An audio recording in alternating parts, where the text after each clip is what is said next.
Pria dihajar massa di Padang, Sumatera Barat pada Senin 5 Juli 2021 viral di media sosial. Ia kepergok mencongkel jok sepeda motor untuk mengambil dompet yang ada di dalamnya. Video tersebut juga diunggah di media sosial Instagram @infominang. Dalam video itu terlihat pria dipukuli, ditendang, dan diinjak oleh massa. Kapolsek Nanggalo AKP Sosmedia saat dihubungi membenarkan informasi tersebut. AKP Sosmedia mengatakan peristiwa itu terjadi di Jalan Gajah Mada, Kecamatan Nanggalo, Kota Padang.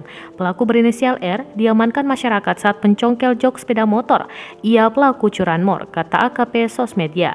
Ia menjelaskan saat ini dilakukan pengembangan terkait kejadian tersebut karena diduga pelaku beraksi bersama rekannya. Saat mencongkel jok sepeda motor, kata dia, pelaku berhasil mengambil dompet milik korban. Disebutkan dalam dompet tersebut terdapat uang tunai Rp60.000, STNK, kendaraan, dan KTP.